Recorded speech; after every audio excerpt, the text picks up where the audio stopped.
at temple.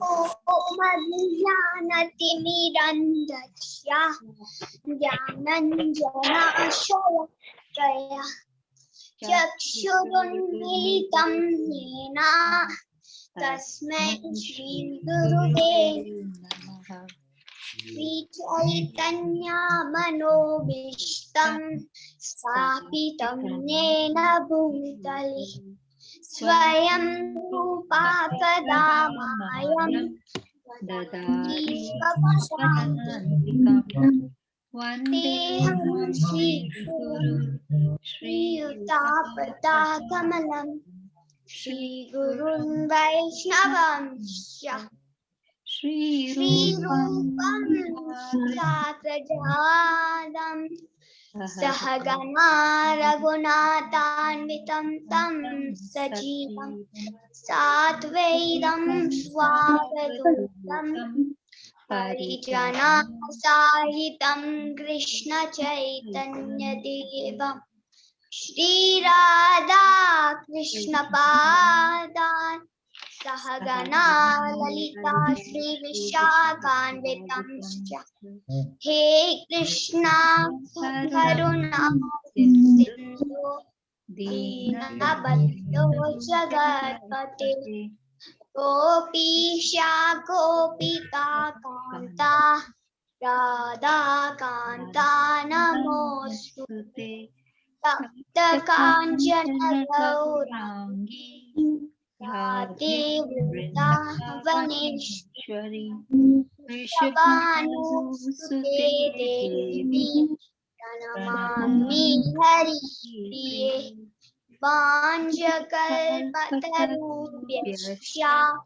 Kirpa Sindhuvayevacha Patitanam Pavanebhyo Vaishnavibhyo Namo Namaha Jai Shri Krishna Chaitanya Prabhu Nityananda Shri Advaita Gadadhara Shri Vasari Gaurabandavrinda Hare Krishna Hare Krishna Krishna Krishna Hare Hare Hare Rama Hare Rama Rama Rama Hare Hare Hare Krishna.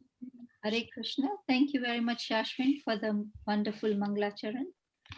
Today we have among us Shyamanand Krishna Das Prabhuji, joining us all the way from South Africa. Prabhuji, please accept our humble obeisances on behalf of all the devotees. Today, even the temple has joined us, Eldoret Temple has joined us. I guess devotees are all together listening to you. Prabhuji, we are on chapter 7. Chapter 7 is known as the knowledge of the absolute, and we are on text 30th. Prabhuji, you lead and we follow. Hare Krishna. Hare Krishna to all the devotees. Hope everyone is doing well. So this is the last verse of the 7th chapter. So it gives us an opportunity to look back and see where we've come. Because this chapter is very important, actually. It's the first chapter of the chapters which are describing bhakti. Bhagavad Gita can be divided into 3 sections. The first 6 chapters broadly describe karma or activities. The second 6 chapters describe bhakti, and the third 6 chapters jnana. So this is a broad description of what Bhagavad Gita is teaching. So this is the first chapter, which is giving knowledge of bhakti, knowledge of Krishna actually. And that is mainly being done by hearing. Actually, at the beginning of the chapter, Krishna is telling Arjuna, you hear from me. Because this chapter is designed to make us into the devotee which Krishna described at the end of the 6th chapter. The devotee who engages his mind and always thinking about Krishna, abides in him with great faith and renders transcendental loving service to him. Krishna says is the most intimately united with me in yoga and the highest of all, that is my opinion. So how to become that yogi who is the devotee of Krishna. So this is what the 7th chapter is describing, how to become that yogi. So that requires knowledge of Krishna. Hence this chapter is called knowledge of the absolute, because Krishna is absolute. He's not relative in any sense. That we find there are 2 kinds of truth. There's relative truth and there's absolute truth. So relative truth, for instance, is that sugar tastes sweet to me, but it's a relative truth, because to somebody else who's got a disease called jaundice, the sugar tastes bitter to him. So therefore there's relative truth. Something that's true for me may not be true for you, depending on our perception. But Krishna is the absolute truth. In other words, there is no truth superior to him. We learned that in this chapter. That was the 7th verse. There is no truth superior to me, Krishna says. Everything rests upon me as pearls are strung on a thread. So this is knowledge of the absolute. Because Krishna is absolute, he's not relative, not a relative truth. So that knowledge of the absolute begins by hearing about him. And in this chapter, Krishna has told us, he's telling Arjuna, and he's also telling us that he is going to describe actually how it is possible to know him in full, free from doubt. Actually, free from doubt means no misgivings about Krishna and his position and his relationship to us. So by hearing this 7th chapter, we get a chance to remove those doubts. Without doubt, Krishna says, how you can be fully conscious of me without doubt. So then Krishna says he's going to tell us about everything, actually. Because when we know Krishna, we know everything. Both nominal and numinous. Phenomenal and numinous, meaning the material and the spiritual. So Krishna's going to tell everything. And actually, even though Krishna's telling that knowledge, one who knows about him is very rare. Such a personality is very, very rare, actually. Then Krishna begins to describe his material and spiritual natures, because there's nothing else, actually. There's only material and spiritual. Krishna is the source of that material nature, which he describes in this chapter in brief. Air, earth, water, air, fire, air, ether, mind, intelligence, and false ego. These are the 5 great gross elements, and also the elements which make up the subtle body. So this is a summary description of the material nature. There's actually 24 elements. When we come to 13th chapter, we'll see that. But for now, Krishna is giving a summary study of the elements of the material nature. That is Krishna's external nature. And then he says that there is another energy of mind, which is superior nature, and that is the living entities. And Krishna says then that everything we see in this world is a combination of these two, material energy and the living entities. And he is both the source and the dissolution. So gradually Krishna is giving knowledge, a little bit of knowledge. No? He is the source of everything. He is the source of the material and the source of the spiritual. So that means everything. Krishna maintains as well. Krishna creates, Krishna maintains, Krishna destroys. So gradually Krishna is giving knowledge. Then there's this famous verse where he says, there's no truth superior to me. Everything rests upon me as pearls are strung on a thread. Because everything does rest on Krishna. We may not be so aware of that because we haven't got that vision where we can see Krishna everywhere. That has to be based on great devotion to be able to see Krishna everywhere. So now we see Krishna's manifest energies everywhere, especially his material nature. We see that manifest. But because Krishna is the source of that material nature, he can be seen within it. Because Krishna is behind everything. Krishna is the cause of all causes. So whatever causes there are that we see, Krishna is the ultimate cause of everything, actually. So then he begins to describe to us how he can be seen in the material nature, because that's our vision. If we want to understand something about the absolute truth, knowledge of the absolute, we have to begin with where we're at. And where we're at is we're materially conditioned. And when we open our eyes in the morning, that's what we see. We see the material nature. But Krishna says that he's there within everything like pearls are strung on a thread.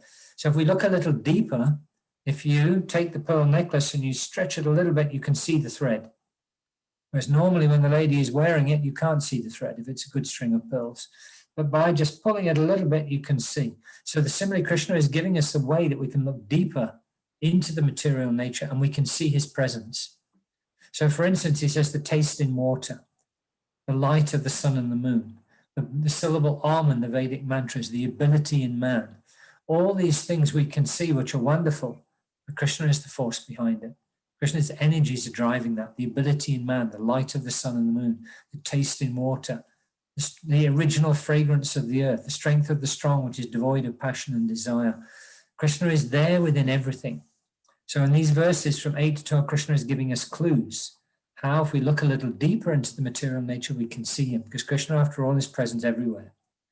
So Krishna is described like this, that he is behind everything. So then the question arises that Krishna is everywhere and behind everything. Why can't we see him? And the answer is that we're bewildered by the modes of material nature, actually. Our consciousness doesn't flow to Krishna. Our consciousness flows through the body, through the material senses. And we are collecting information about the material nature out there. This is our consciousness. And therefore we don't see Krishna. That Krishna consciousness is required for that. So that has to be trained. So Krishna is training here. Okay, you start with where you're at, material nature, you look in that way. So then how can we overcome that material nature then? If Krishna is bewildered, well, he's not bewildering us. Our consciousness is in the material and therefore we are bewildered. We can't see Krishna. But this, even though this material nature is very difficult to overcome, one can do it by surrendering to Krishna. Actually, we have to surrender to something. Everyone is surrendering to something or someone. So we should try to surrender to Krishna, because by surrendering to Krishna, actually all our desires will be fulfilled and there'll be no more trouble. But that takes practice. So considering this surrender, if it's easy to cross over this material nature by surrendering to him, which is what Krishna says in the 14th verse, then there's consideration. Who surrenders and who doesn't? So that's given in 15 and 16. 4 classes of persons who never surrendered to Krishna, and 4 classes of persons who begin to render devotional service unto him. Because that's the consideration in the beginning. If surrender is required, then everyone should surrender, isn't it? But not everyone surrenders, actually. Some people never surrender, and some begin devotional service, but with other motives. So Krishna mentions 4 kinds of people who don't surrender. They are the grossly foolish, the ones who work like the beast of burden. The ass especially is famous, that beast of burden, carries bricks, laundry in India. You see that actually, not so much now, but you did see it. You go back 40, they still carry bricks actually, you see that quite a lot. They carry very heavy load. And the ass is thinking, I have to work hard for my master, I won't get anything to eat. But the donkey, the ass, he eats grass and grass grows everywhere. So he's a very foolish creature. So this is the first class of person, the grossly foolish. They think they have to work very hard, otherwise they won't get grass to eat. Then there are those who are described as Naradamaha. They're considered the lowest among mankind. Why? Because they may get some contact with the devotees, but they reject Krishna consciousness. They get some opportunity, but they reject it. The Naradamaha, those ones are very low. Then there's Mayaparita Jnana, those who are very learned. But they're so learned actually, but they miss the point. They don't have Krishna's mercy and they miss the point of material existence.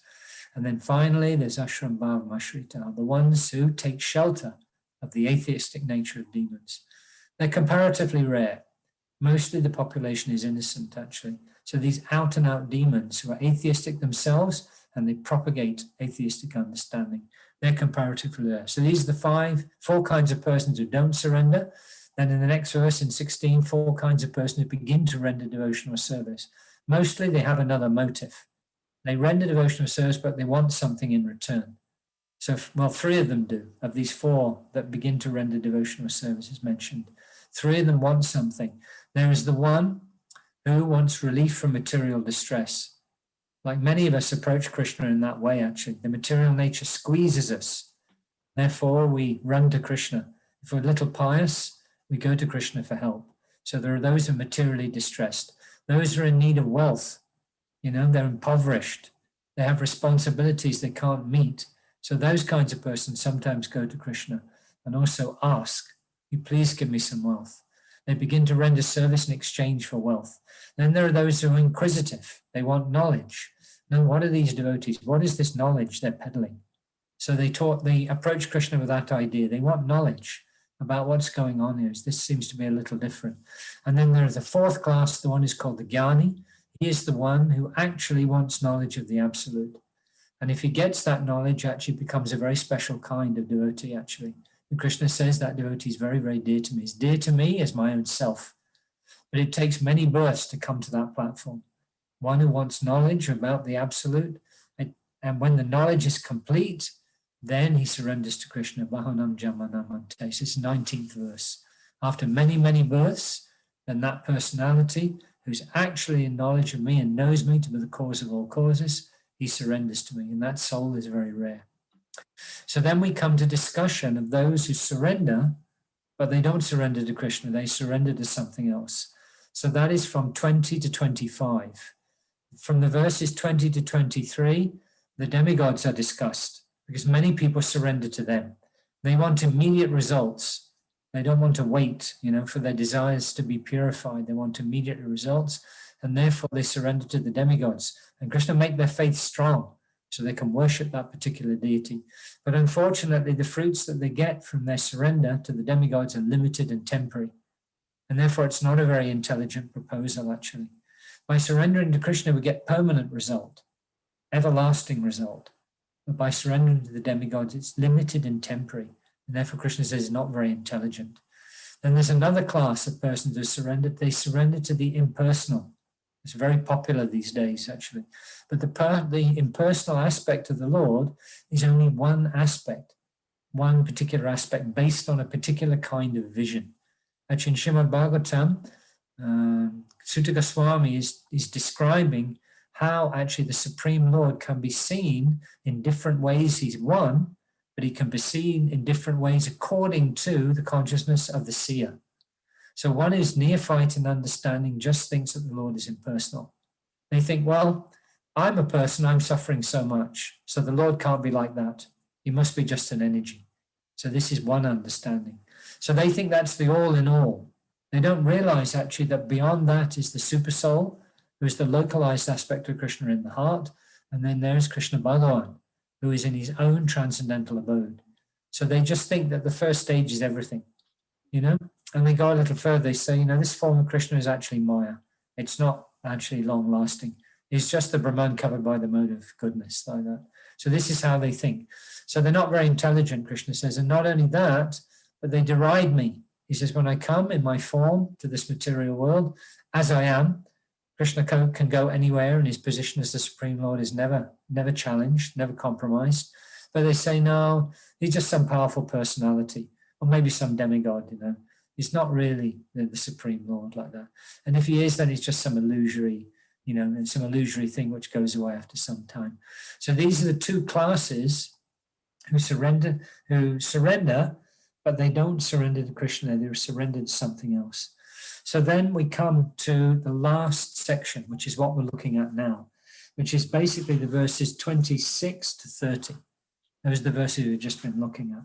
So these verses describe how the living entity is bewildered by the material nature and how he can become freed from that bewilderment. So this is the last section.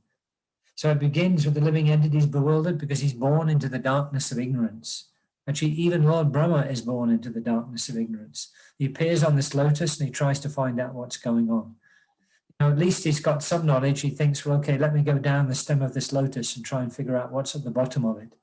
But when we're born, the only thing we know is basically how to suck our mother's breast and how to poop and how to cry. That's all we know. And then gradually, over many years, over some time, we learn to master the control of the body, the motor skills.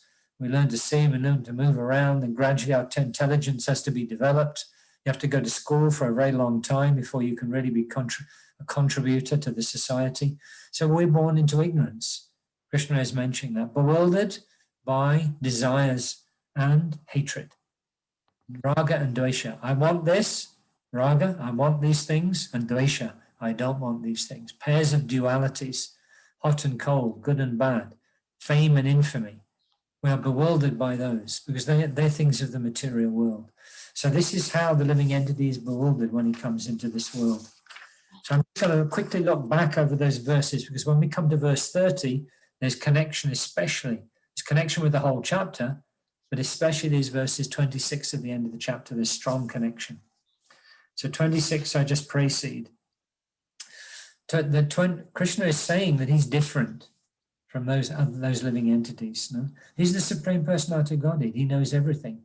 Prabhupada uses the analogies like an engineer designs a building. He knows every nook and corner of that building. He knows about the bolts which are supporting the girders. He knows what kind of cement is used in the building. He knows everything, actually.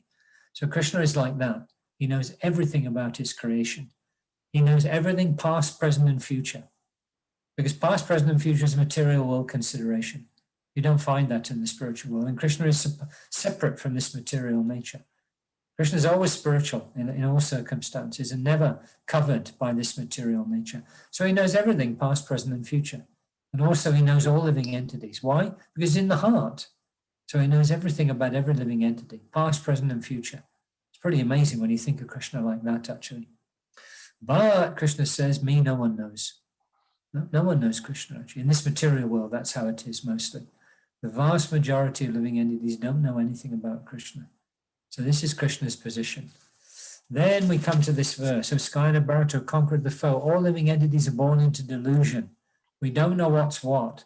You can't even speak when we're born, actually. And so much is required to bring us to the level where we can begin to understand actually how things really are in this world. So we're bewildered by dualities arisen from desire and hate, because we're very strong. I like this. I like curd cheese sabji, but I'm not so wild about bitter melon or perilla sabji. No, you can give that to the advanced devotees. So we like our curd, when we're serving prasadam, everyone queues, buy the pani butter masala, isn't it? Everybody want more. But if you serve Kerala, everyone's like, no, I think I'll pass on that. Thank you very much.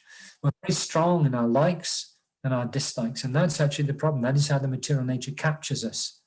Because wherever we look, we see pairs of duality. So that is the bewilderment of the living entity. Now, the thing is, if everyone's bewildered like that, if everyone's bewildered by the material nature, how do you get out of that? How do you get out of that bewilderment? Because Krishna never puts us into a situation we can't get out of. It's a question of what is our desire. So Krishna explains in the next verse how we can overcome that bewilderment. Persons who acted piously in previous lives and in this life, whose sinful actions are completely eradicated, are freed from the dualities of delusion, and they engage themselves in my service with determination. So how does that happen?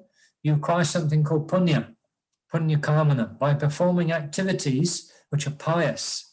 It doesn't give devotional service, but it makes you eligible to receive it.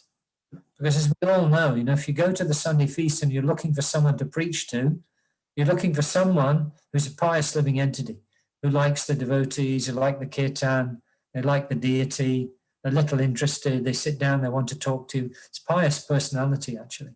So they get devotional service by being pious. And if they're not pious, we're not so much interested in them. We're looking on the Sunday feast and we're looking for somebody to preach to. We're looking for the most pious person. It's kind of like that, no? So that is what happens. Persons have acted piously in previous lives and this life. Actually, it's so wonderful, devotional service, that even all your sinful activities don't have to be eradicated. Devotees don't mind, actually. If you're just showing some piety, we want to preach to you. But that is how it works, actually, because unless we are pious by nature, we're not really eligible to receive Krishna's mercy. That is given through a devotee. So this is how it comes about.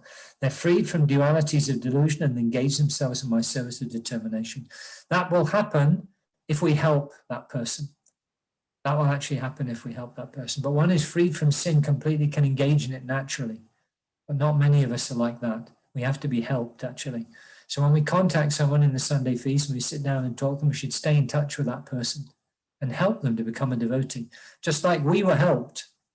Isn't it? If I look back through my devotional life, I can think of so many devotees who helped me. Otherwise, I wouldn't be where I am today. So similarly, we should engage like that we work on our relationship with Krishna, but at the same time, we help others. So these are two our activities. Now Krishna has explained how we overcome the material nature. Then there's discussion of a fourth kind of sakam devotee. Sakam means there is some desire. Sakam, with desire, with lust. They want something. So Krishna mentioned three kinds of sakam devotees. They were this is the 16th verse. Three kinds of sakam devotees, and the jnani is a little different. So the sakam devotees are the one who wants relief from material distress, the one who wants wealth, and the one who's inquisitive, wants knowledge. They want something. So their desire to render devotional service is not pure. It's mixed. So also Krishna is mentioning here a fourth kind of sakam bhakta. He's a bhakta, but he wants something. Intelligent persons are endeavoring for liberation from old age and death. It's a very intelligent person, actually, because they know You know, this material world is not such a good place. You know why? Because it's birth, death, old age, and disease, and no one can escape that. So someone who has that kind of understanding may pour their energy into getting out of this material. Let me get out of here. It's a horrible place now. Let me merge with the Brahman, you know, which is the initial understanding. It's like flying a plane. If you can fly, if you had a perfect plane, the highest you'll be able to fly is to the outer limit of the Earth's atmosphere. So when you get to the outer limit, there's just space beyond that. So similarly, someone in this kind of mood can get to the outer reaches of the material nature and just come in contact with the spiritual nature, the Brahman platform.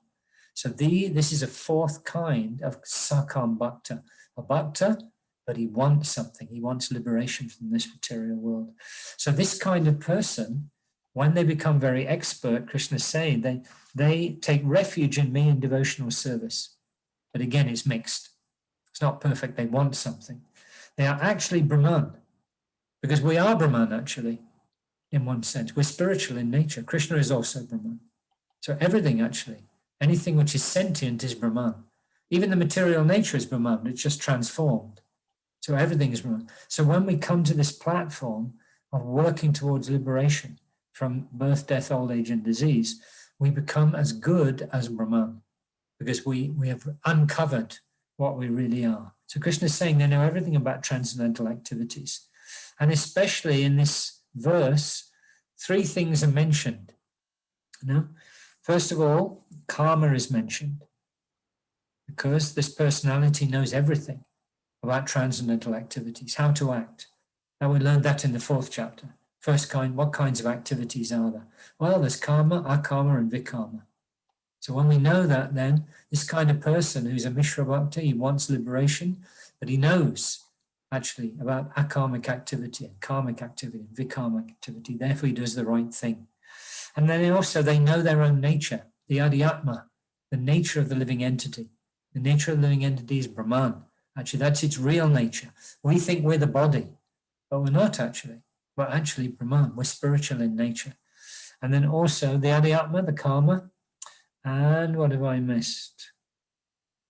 I thought it was three things. Sorry, yeah. Yeah, maybe the other thing comes in the next verse. But at least these two terms, the adhyatma and the karma. Now these two terms can actually be understood in different ways. Like when I say karma to you, it may mean something. I say it to another devotee, it may mean something else. We say it to an ordinary person who's not a devotee yet, they may understand something else by it. Like, you know, in comedy series, somebody slips on a banana skin and falls on their bum, and that person in the TV may say, "Oh, that's your karma." So that's one understanding of karma. When we hear it, we may think, "Oh, it's activities which have cause and effect," like that. When a devotee is very learned in the scripture hears it, he may say, "Well, that's true, but karma really means activity which is sanctioned by the Veda." So this term karma can be understood in different ways.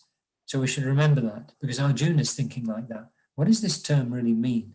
And then adhyatma as well, the nature of the self, that can be understood in different ways as well.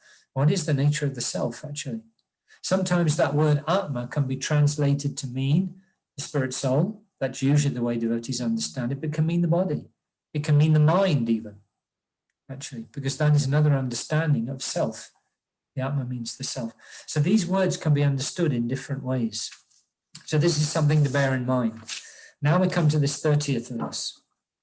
So I hope that we've connected nicely, because now Krishna is given the tools that someone who's aspiring can become fully conscious of him, actually, by understanding him in certain ways, through the understanding of Krishna's real position, which is revealed to us actually in this chapter as the governing principle behind everything, actually. So now we come to this verse. So I say, you say. Is it all right? We do it like that? Sadibhuta didaivam mam. Sadiputta didaivam mam. Adiyagyam chaye vidu. Adiyainam sheye vidu. Pranaya kalipi chamam.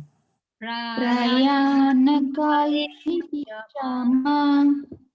Te viduryukta chetasaha. Te viduryukta chetasa.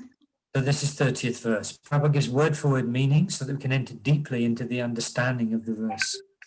Sa adibhuta, Sadibhuta. and the principle of the material manifestation. and the The governing governing principle of the principles of the material manifestation. Prabhupada has used the word and here because it's connected to the previous verse. That, you know, that if we want to understand these terms, adhyatma, karma, adibhuta, adidaiva, adiyagya, so it's connected, you know, the adhyatma, the proper understanding of the adhyatma. And here, now, the proper understanding of the governing principle of the material manifestation. That's actually Krishna. So these terms actually relate to Krishna in different ways. Okay, adidaivam, Adideva. governing principle of all the demigods. governing principle of all the demigods. Because the demigods have delegated power. They have positions which are given by Krishna. So if position is given, then who is it given by and where does the power come from? So Krishna is actually the governing principle of all the demigods. He's the leader of the demigods, you know, they can't be without him. Man, Ma, me, me, Krishna speaking. Sa adiyagyam, sadhya, Adiyajnam. and governing all sacrifices. and All governing governing all sacrifices. Because again, this is a group of things which are being considered. Krishna is the Adibhuta. Krishna is the Diver, is the Adiyagya. So all these things come together. We understand, if we got the understanding of all these things, it produces a certain kind of consciousness. So that's what's coming. Cha, Cha. also, Also. yea, Yea, those who, those Who. viduhu, Viduhu. know, know, prayana, Prayana. of death, of Death. kale, Kali. at the time, At that time. api, Api. even, Even. cha, Cha. and, And. mam, Mam. me, Me. te, Te. they, They. viduhu, Viduhu. no, No. yukta chetasaha, yukta Chetasaha. their minds engaged in me.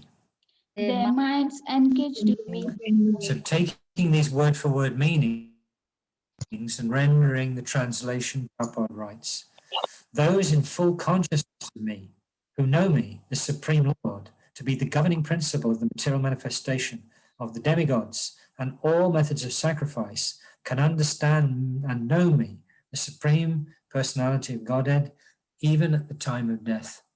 Please repeat, those in full consciousness of me, those in full consciousness of me, Consciousness of me. know me, sorry, who know me, know me, Who know me, the the Supreme Lord, the Supreme Supreme Lord, to be the governing principle to be the to be governing the governing principle of the material manifestation, of the of the material manifestation demigods, of the demigods and of all methods of sacrifice, and of and all of methods all methods of sacrifice, can understand and know me, can can understand and know understand and know me, the Supreme Personality of Godhead, the the Supreme Personality of Godhead, even at the time of death. even at even the at the time time of of death. It's one of those verses which sounds easy. It reminds me of the ninth verse of the fourth chapter, where Krishna says, if you can understand that my birth and activities are transcendental, you don't have to take birth in this world. It's a very similar verse. If we understand Krishna in the right way, actually, the force behind everything, and here we pretty much covered everything, the material manifestation, which pretty much covers most things, actually. That's what we see when we look out there. Then the persons who are looking after it, the demigods, and then all methods of sacrifice, the recipient of all sacrifice. We can understand Krishna is all that, then actually, even faced with our death, then actually to attain Krishna will be very easy.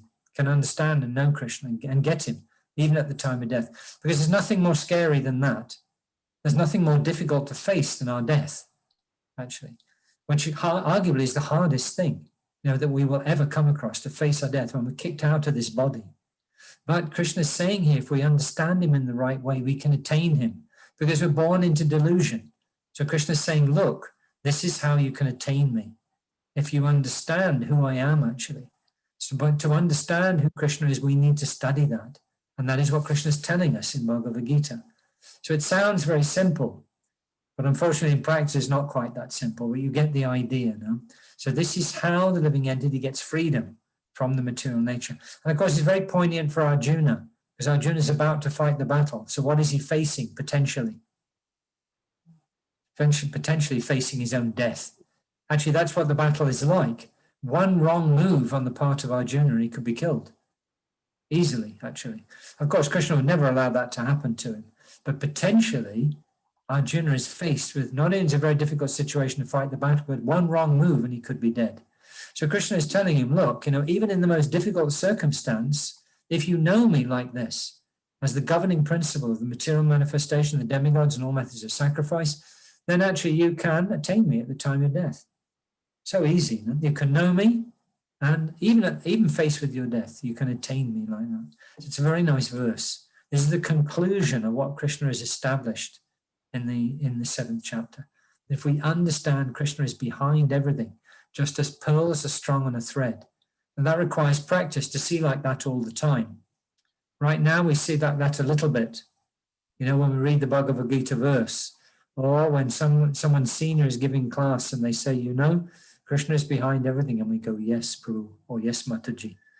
But then again, we go back to our material ways of thinking. But Krishna here is describing how actually we can see Krishna like that all the time. He's giving us clues, how we can see him in the material nature, how he's behind everything, actually, if we care to understand like that. And then we can, even in the greatest difficulty, we can remember, even faced with our own death. Okay, so we'll get started on the purport, or we won't have time to finish. Prabhupada often summarizes when you come to the last verse of a chapter, and he does that in some places in this chapter, and also says some amazing things. It's a very nice purport. So I'm reading, you can read along with me. We'll read a little bit and then discuss, because if I read to the end, you'll all fall asleep, right? No. Some people are smiling. The ones who are showing me themselves, Stephanie is smiling, so I can understand she knows what I mean. So rather, we will read a little bit and discuss and try and understand, because Prabhupada's purports are there to elucidate so that we can see clearly what Krishna is saying in this verse, in this chapter. So I'm reading, you can follow along with me. Persons acting in Krishna consciousness have never deviated from the path of entirely understanding the Supreme Personality of Godhead. What an incredible statement, no? Persons acting in Krishna consciousness. No? In other words, we all act, but we don't always act in Krishna consciousness. If we act in Krishna consciousness, we act perfectly, actually. If you're constantly conscious of Krishna and you act like that, then your actions are perfect. So they at no time are they deviated from understanding Krishna as he is. What to speak of being faced with the time of your death. That is a devotee's position. Always engaged in thinking about me. Their minds fixed on me in loving devotion. That is a devotee's position. That is why Krishna tells us in the 9th chapter, you always engage your mind in thinking about me. It's the primary instruction for everything. You can sum up the Bhagavad Gita in those words, manmana bhava. Manmana, just those 2 words. Just engage your mind in always thinking about me. What's your problem? Everything will be solved if we can do that. But unfortunately, it's not so easy for us because of material attached. It takes practice. Therefore, we are practicing to different degrees what's called sadhana bhakti.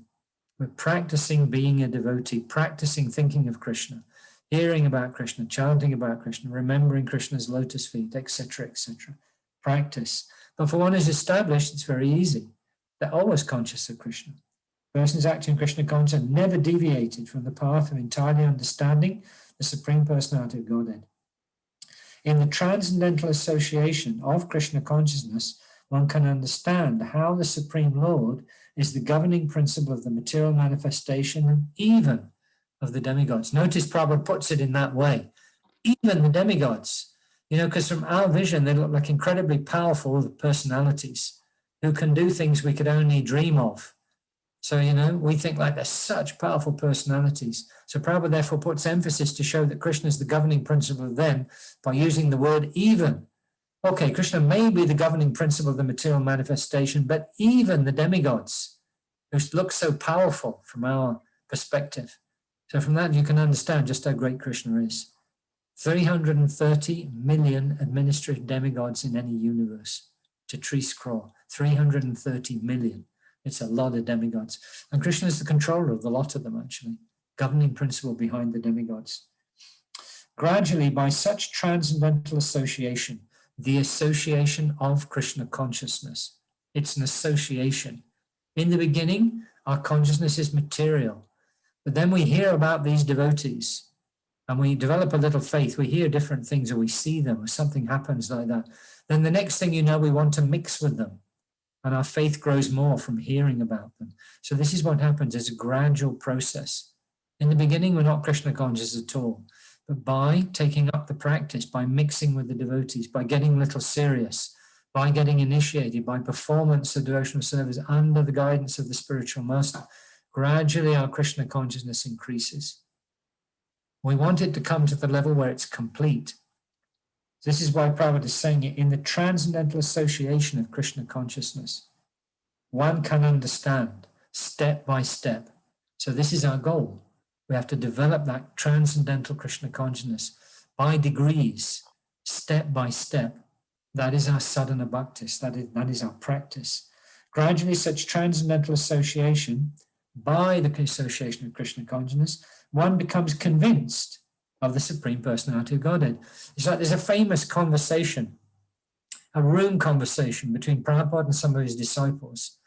So there was a lull in the conversation. Prabhupada looked at his disciples and he said, "Who is the Supreme Personality of Godhead?" And the devotees thought it was a trick question. They were kind of looking at each other, trying to figure out. It didn't seem such a simple question. But Prabhupada used to like to play with his disciples like this, to try and get certain answers from them. So he said, "Who is the Supreme Personality of Godhead?" And the devotees are a bit bewildered. So Prabhupada asked again, "Who is the Supreme Personality of Godhead?" So then one devotee ventured, "Lord Krishna is the Supreme Personality." And without thinking, you know what Prabhupada said? He said, "Are you sure? Are you sure?" So Prabhupada was pointing out to the devotees that there are different levels of Krishna consciousness. Are you convinced that Sri Krishna actually is the Supreme Personality of Godhead? And he's our Surit. He's our well-wisher. And, he just wants us to come back to Godhead as quickly as we possibly can. Are you convinced? Are you convinced that Krishna is the governing principle behind the material manifestation of the demigods and all methods of sacrifice? Are you convinced? That's the question you have to ask yourself. So it's gradual. One becomes convinced of the Supreme Personality of Godhead. And at the time of death, such Krishna conscious person can never forget Krishna, even at the time of death. Why? Because their consciousness is absorbed. And what is absorbing them? Well, Krishna is just so wonderful that once your consciousness is absorbed, you don't want to let go and let it go anywhere else. Just like Kunti Devi says in her prayers in the first canto of the Srimad Bhagavatam, she says, "Let my consciousness flow towards you just as a river flows to the sea." Isn't it true that the river just wants to go one place? Isn't it? Where is the river flowing to? Sea. The sea. So that's what she's praying. Let my consciousness flow to you just as a river flows to the sea. Like that, no? So that should be our desire. And if that happens, actually, then Krishna is so wonderful, becomes so absorbed that even faced with our death, we're not disturbed. The consciousness remains fixed in Krishna like that. Can you say that? That if death comes now, where would your consciousness be? Well, hang on a minute, Krishna. There's 48,227 things I haven't done. Can I come back again? Have a shot at those? Would your consciousness know, my dear Lord, please take me? Where is our consciousness? Or somewhere in between those two extremes. So by the practice, by association, by performance of devotional activity, gradually our consciousness increases, less material, more spiritual. So in the end, it becomes They say 24/7, 365. Have you seen that? 24/7, 365. In other words, 24 hours a day, 7 days a week, 30 weeks in a month, a lunar month, and 365 days in a year. My consciousness is just absorbed in you. But actually for us, it's like, well, you know, we may get some Krishna consciousness during our japa, but the rest of the time, Krishna, who's that? You know, who's that person called Krishna again? But if somebody says Mickey Mouse to you, you immediately remember what he looks like, who his friends are, what his entourage is, what activities he performs. So our Krishna consciousness is not full. So therefore we have to work. We have to perform activity to help us become Krishna conscious. Like Prabhupada gives the example of the baby. Has anybody ever taught a baby how to walk? No, you don't teach a baby how to walk. The walking propensity is there within the child. And by practice, it comes out. So when a child starts to walk, what does anybody in the room start to do? When the child begins to walk? Yeah. Kitika's got it. We encourage. We hold out our hands like this. Come, come. We encourage. So by practice, the walking propensity is perfected. Just by practice, by everyone encouraging. So similarly, just as the walking propensity is there within the child and comes out by suitable practice, similarly, Krishna consciousness is within us and comes out by suitable practice. And especially the association of other devotees and the performance of devotional activity. Gradually it comes out, we get better at it. So at the time of death, such a Krishna conscious person can never forget Krishna. Naturally, he is thus promoted to the planet of the Supreme Lord. You know, because Krishna said that in this chapter. Do you remember which verse it was? There's a verse in this chapter which Prabhupada is paraphrasing now. It's the 23rd verse. You know, Krishna says that if your consciousness is on the demigods, you go to them. But if your consciousness is on me, then you come to my supreme planet. This is what Krishna is saying. So where is your consciousness? Because you'll see in the next chapter, actually, that Krishna will tell you, wherever your consciousness is, that's where you'll go. Whatever you're thinking of at the time of death, that's where you'll go, without fail, Krishna says. So therefore, you have to practice. Let our consciousness take shelter of Krishna's lotus feet. We have to practice. Naturally, he's thus promoted to the planet of the Supreme Lord, Goloka Vrindavan. Okay, so Prabhupada here is discussing how one can gradually develop the Krishna consciousness so that even faced with death, then we won't be disturbed. The consciousness will flow to Krishna naturally. Now Prabhupada is giving a summary of what we studied in this chapter in the next paragraph. This 7th chapter particularly explains how one can become fully Krishna conscious person. That's how Krishna began. He said, I'm going to explain to you how you can know me in full, free from doubt. That's how Krishna started. So this is what this chapter describes. Krishna does that. He's a good public speaker. He says what he's going to say, then he says it, then he says what he said. They say that's good public speaking. You have to say things 3 times because people only remember about 15% of what you say. So therefore you have to say it a lot in order that people are going to remember. So Krishna is very, very high-class public speaker.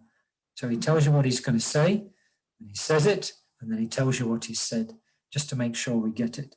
So this chapter particularly explains how one can become fully Krishna conscious person. So how? Hearing about him, especially this chapter is. That is the first thing to hear about Krishna from those who know him. Well, Arjuna had the good fortune that he could hear from Krishna directly. And by studying Bhagavad Gita, we can also do that. But also we have the good fortune that we can hear from Srila Prabhupada and others who are his followers, actually. That is our good fortune. So we can become Krishna conscious by hearing. Indeed, Maharaj Parikshit perfected his life just by hearing. Just by hearing from Shukadeva Goswami, he perfected the process of hearing about Krishna. The beginning of Krishna consciousness is associations of persons who are Krishna conscious. Yes, in the beginning we have some faith, so what do?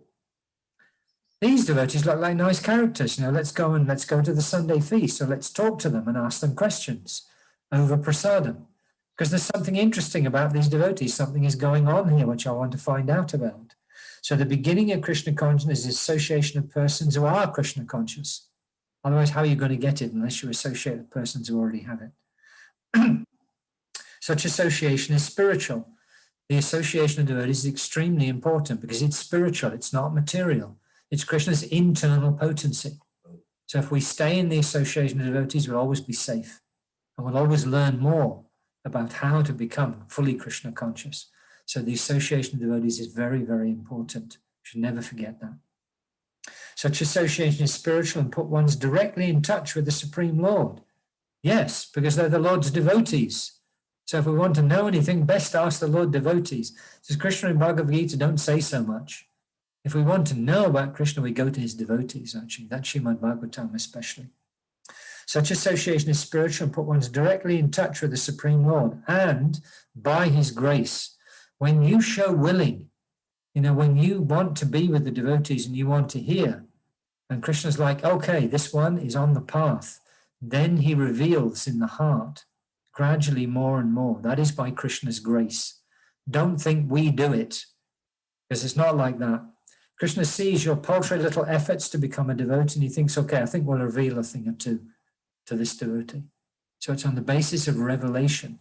Krishna's mercy, actually, we don't do it. We make some endeavor, and if Krishna thinks us worthy, he will reveal something to us like that. So therefore, Prabhupada is saying, by his grace, one can understand Krishna to be the Supreme Personality of Godhead.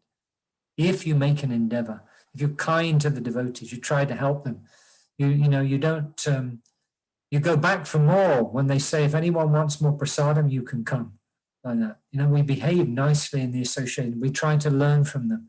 We serve them like that. Then Krishna's like, okay, this one's okay. We'll reveal some things like that. At the same time, one can really understand the constitutional position of the living entity and how the living entity forgets Krishna and becomes entangled in material activities.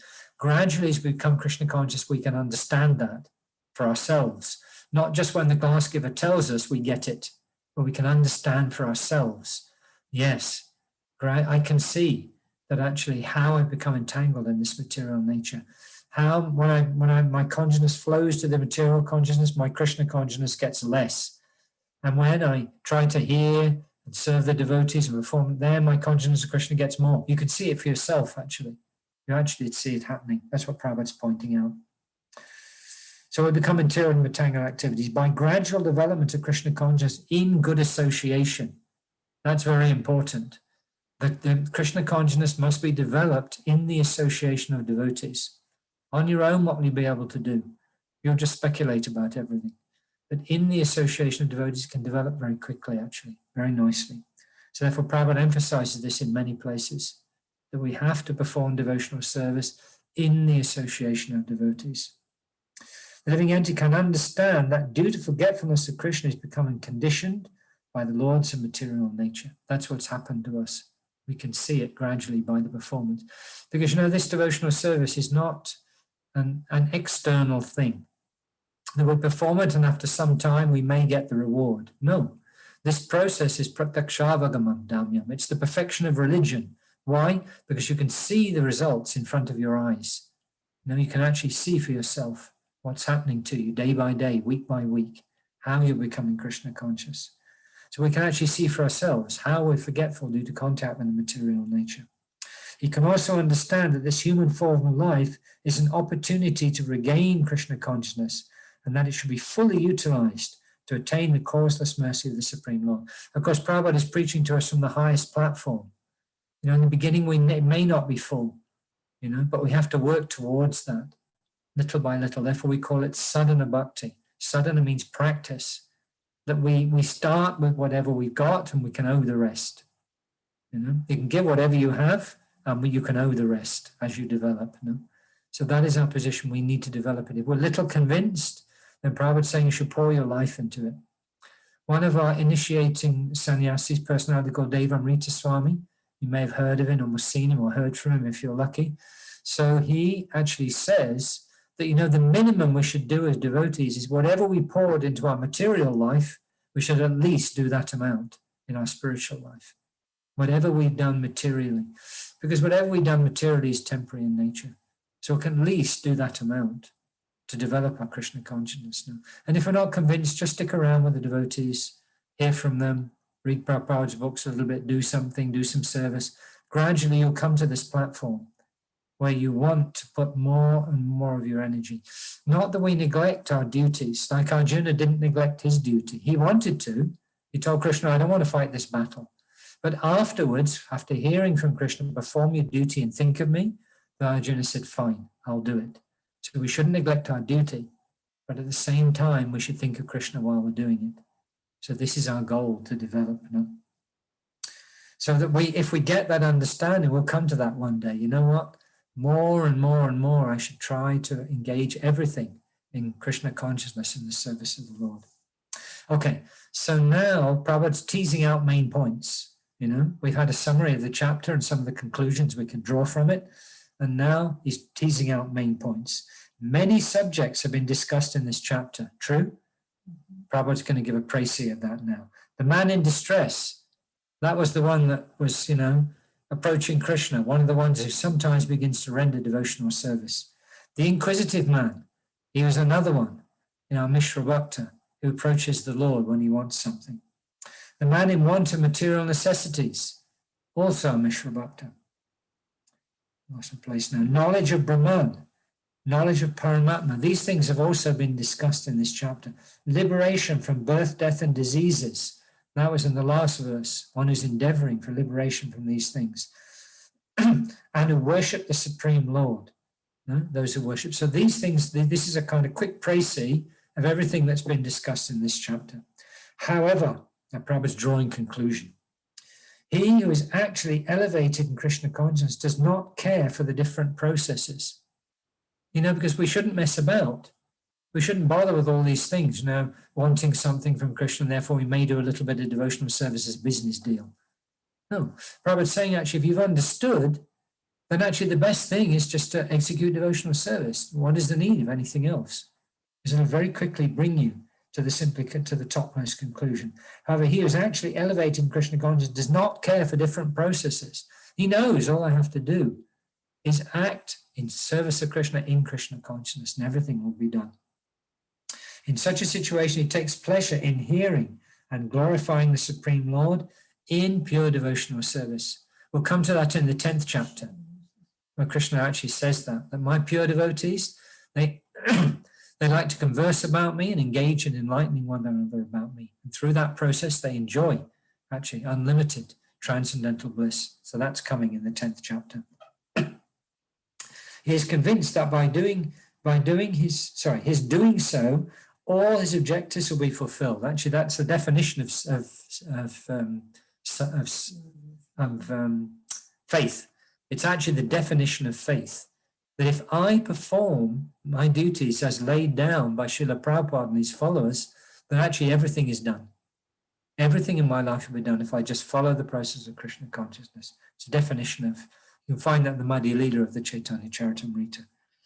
This determined faith is called Dridhavrataha. Determined faith. Determined means it's focused. I'm going to do it despite difficulties. So we need that conviction. That if I simply execute the duties of a devotee, everything will be done. I don't need to worry about anything. This is Dridhavrata, vrat, which is executed with determination, based on strong faith. That is why this is the definition of faith, the verse I quoted. This determined faith is called Dridhavrata and is the beginning of Bhakti Yoga. Yes, because without determination and faith, how are you going to do it? So that determination and faith is required. You get tested a little bit, actually, when you meet the devotees. Do you want this or not? Krishna tests a little bit. How serious are you, actually? Some things will be there to try and drag you back a little bit to test you. And you need some faith to push through that, actually, and become a better devotee. The determined faith is called Dridhavrata and the beginning of Bhakti Yoga or transcendental loving service. We need that in the beginning, faith. This is the verdict of all scriptures. This 7th chapter of the Bhagavad Gita is the substance of that conviction. In other words, by studying this 7th chapter, we can get that conviction. I promise you now, once we studied that verse, the pearls are strung on a thread. Whenever you see a string of pearls, you'll remember that verse. You'll remember it. And when Krishna says, I am the light of the sun and the moon, in the 8th verse, some days you'll look out and you look up at the sun and that verse will come into your mind. I am the light of the sun and the moon. Or one day you're thirsty and someone gives you a glass of water and you drink. And you remember Krishna says, oh yes, I am the tasting water. So the substance of developing that faith has been given in this chapter. And therefore it's such a nice chapter. Actually, when it comes to studying verses in the Bhagavad Gita, there are so many verses in this chapter which is recommended one should learn, because it's the substance of Krishna consciousness. This 7th chapter of the Bhagavad Gita is the substance of that conviction that I need to take up this process.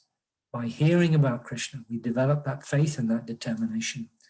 So I've gone right up to 8 o'clock. I'm sorry for that, no, but I think when we come to the end, we need to look back over the chapter and try and understand, because Bhagavad Gita is a flow of verses. It's not just one verse and the next verse and the next verse. It's connected, and there's a flow of ideas and a development of principles. So when we come to the end of a chapter, it's a nice opportunity to look back. So I tried to give you an understanding of the whole chapter and also the relevance of this verse to the whole chapter. And you see, Prabhupada has summed it up. This, first of all, by association, you get some faith. This determined faith is called Vrataha and is the beginning of Bhakti Yoga, or transcendental loving service. That is the verdict of all scriptures. And by studying this chapter, we can get that conviction. So I've gone 1 minute over, which is not bad for me. Usually I go more. But I will ask the assembled devotees if there are comments or questions. Hare Krishna, Prabhuji. Thank you for revising the whole chapter with us. And especially yesterday's verse, which was the 29th verse, we were a small group and we were debating about and trying to understand this. And today you elaborated about the Sakam Bhakta. Just so that our doubts are clarified, Ravi Prabhuji, do you have any question about it? So today we learned about the Sakam Bhakta that he noticed. 4th kind of Sakam Bhakta. Because in the 16th verse, Krishna describes those who come to him and begin to render devotional service, but they want something. So that is called a Sakam Bhakta. Sakam, with desire. In other words, it's not pure devotional service. But when they come and they practice and they associate with devotees, gradually it becomes pure. So also in this verse, in this 29th verse, we are studying a devotee like that. He comes to Krishna because he wants liberation. He's prepared to perform devotional service, but he wants liberation from this material world. Therefore, he also wants something. And therefore, he's also a Sakam Bhakta. He's got his desire, he wants fulfilling. But actually, a pure devotee has no desire to fulfill. He thinks, I don't care where I am, actually. You send me to go and preach in hell, fine. It's okay, I don't have a problem with it. Actually, wherever a pure devotee is in the material nature, spiritual nature, for him, it's all the same. Everywhere's the same, because he's perfectly Krishna consciousness, doesn't matter. So this is a 4th kind. And actually, this verse relates very much to what's coming in the next chapter. You know, because Krishna said here, you know, you can remember it at the time of death. So Arjuna wants to know about that. You know, how can I remember you at the time of death? And he also asks about these things. He asks about Adhyatma, he asks about karma, he asks about the Adibhuta, the Adidaiva, and the Adiyagya, because they're all terms which can be understood in different ways. And Krishna just mentioned them here in passing. So Arjuna asks about, so this is the springboard for the next chapter, both the Sakam Bhakta and also these terms which have been mentioned, Adhyatma, karma, Adiyagya, Adidaiva, Adibhuta. These terms can be understood in different ways. Karma, what does that mean actually? Karma, what does that mean? What's your definition? So this is how the thing connects, and you see that in the next chapter. So this Sakam Bhakta is the basis for the next chapter, which you'll notice is called Attaining the Supreme. Because Krishna compares this Sakam Bhakta, this 4th kind of Sakam Bhakta, with the devotee. Because this 4th kind of Sakam Bhakta can attain the Lord if he leaves at the right time. But the devotees don't care about that, actually. They just perform their devotional service. So that's what's coming in the next chapter. These 2 verses are the springboard. Is that all right? Yes, Prabhuji. Thank you for all those clarifications. Any questions, comments? Or realizations. Realization. We're studying Bhagavad Gita together, so please, because if you share your realizations, it will help the other devotees. You know, it'll encourage them to speak, because this is a facilitation. Although we say class, you know, I'm hoping that we can facilitate the growth of your personal Krishna consciousness. So by sharing your realizations with the devotees, it'll also help you and it'll help them. So don't feel shy. Share with us. Like Devesh is good like that. Devesh, will you share anything with us today? Hare Krishna, Prabhu. No, I was just thinking what you said is very good. Thank you. Okay. Hare Krishna. Hare Krishna. Hare Hare Krishna. Krishna, Prabhu. It's Smita here. Hare Hare Krishna, Smita. We're going to talk tomorrow, but anyway, you can ask today, you know? Okay, yeah. When we were talking about this demigods, when if at the time of death, say you go to the demigod planet, and then you're going to come back anyway. Eventually. Do you come back as like an ant? You start all your, I mean, you know, you start, or do you come back halfway like you would when you are Krishna conscious and you carry your bhakti forward? Yeah, well, actually, the Krishna consciousness is never lost. You know, even if we go to the heavenly planets and we have to come back, it's never lost. Actually, Krishna says that in the 6th chapter, which we studied in the 41st verse. Krishna, Arjuna asked, what happens to one who is not successful? He practices the spiritual path, but he's not successful. So Krishna says, one who's unsuccessful after short practice, he goes and enjoys in the upper planetary systems for a long time. And then eventually he comes back and he gets birth in a family of righteous brahmanas or in a family of rich mercantile class of persons. So it's a birth which helps you to develop your Krishna consciousness. Because if you're born in a righteous family, you're taught to be a righteous person, so the material energy don't act on you so much.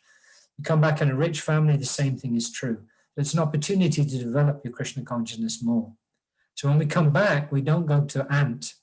We come back as human being and we pick up where we left off. The Krishna rewards you. It's like, okay, you worked hard at school now, so we'll give you a holiday. And then when you come back from your holiday, you can pick up where you left off. It's kind of like that. Is that all right, Smita? Yes, thank you very much. Thank you. I think it's not a good idea to have a holiday. No, not a good idea. Not a good idea. See, the problem with going on holiday is you forget what the situation was. Exactly. This is nice, actually. But then the problem with going on holiday is you've got to come back again. And when you're on holiday, what happens to your bank balance? Go down. They go like that, you know.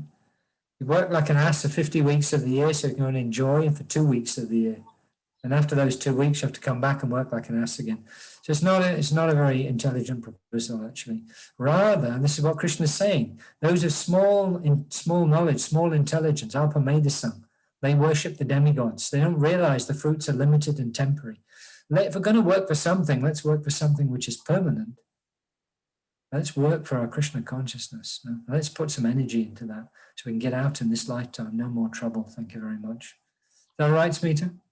Yes, thank you. I've actually just a little feedback. When we were talking about offering not candle, Flame. sorry, The flame. flame, yeah, diva. And we were talking about demigod kind of thing. So now I actually do offer it, and then I just give it to the demigods to say, this is the prasadam of Krishna. Yes, it's perfect. That is what's called properly worshipping the demigods, because they're great devotees. Actually, they're running Krishna's universe. So they're great devotees with an enormous amount of power, actually. So we should be respectful. And if we're going to have the prasadam of the Lord, we may as well give it to the demigods first, because they're better devotees than we are, mostly speaking. And then what's left, when they finish, then we take. Yes, it's a very nice attitude, Manasmita. I like that. Properly worship the demigods. They're all the servants of Krishna. Very nice. Thank you. So Thank you. Prabhuji, when you are seeing at the altar, when the pujari is offering deep or diya, and then later on he goes in the opposite direction, is he offering it to Sarva Bhakta Vrinda? Gaura Bhakta Vrinda, he's offering it to all the devotees because they're worshipable. Through the devotees, actually, we can get Krishna. So the devotees are worshipable, actually. We see that in the Panchatattva Maha Mantra. You know, it's glorifying Chaitanya Mahaprabhu and his associates. But what's the last line? Gaura Bhakta Vrinda. Yes, because they're also very important. All the devotees of Lord Chaitanya, actually, they're worshipable, actually. So yes, after we finish offering to the deity, then we turn. And we offer that prasad to all the devotees, actually. The demigods are there in that category? Well, you can put the demigods in that category. You can put them because they're also jivas, who are trying to be devotees of the Lord. But the problem with the demigods is they have desires to control and enjoy. And they're still in the material world, I feel. Yes, they're still in the material world. They may be bhaktas, but the problem is their desires to control and enjoy. So Krishna fulfills those desires. You want to be a big controller? Okay, fine. Become Indra. You become Chandra or Surya Dev. You want to control? Be big control. You want to enjoy nicely? Okay. Go to the planets of the demigods and enjoy there. So we should be careful. To be careful what you want. Is that all right, Mother Ketika? Yes, Prabhu. Yes, Prabhu. Are we done then? I think so. Any more questions? Or comments? Or realizations? Realizations?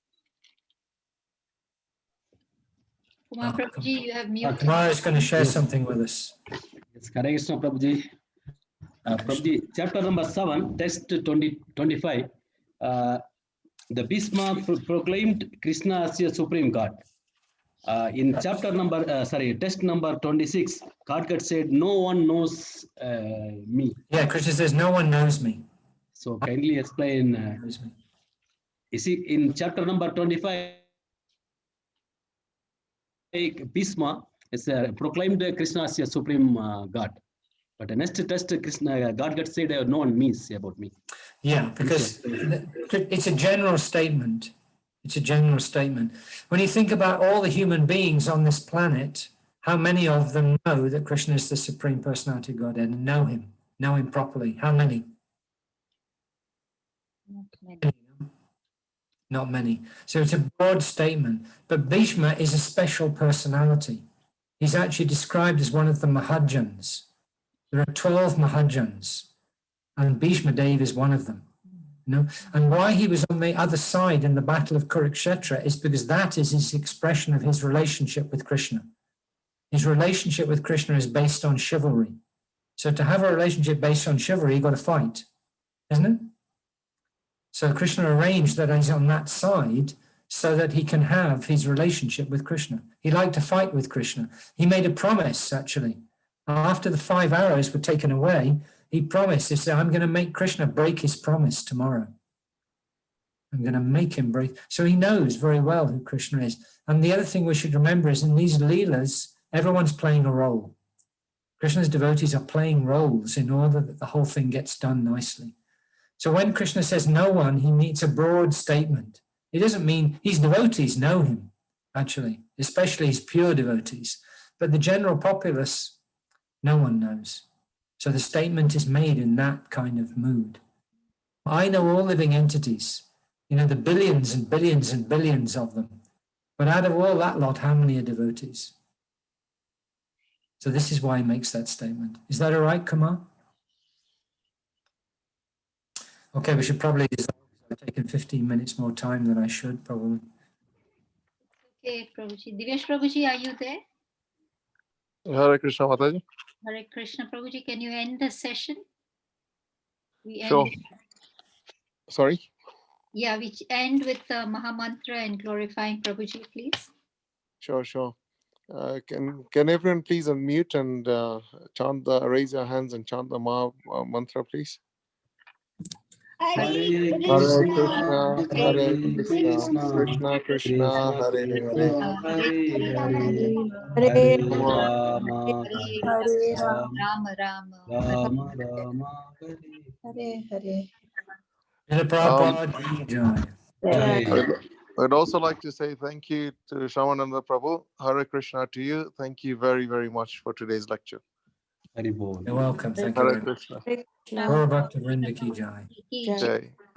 Krishna. Vanchakalpatya Robhyasya Kirva Sindhuvayevacha Patitanam Pavanebhyo Vaishnava. Vaishnavebhyo Namo Namo. Hare Krishna. Hare Krishna to everyone. Hare Krishna. Hare Krishna. Thank you, Prabhuji, for your service. I'm ending the session.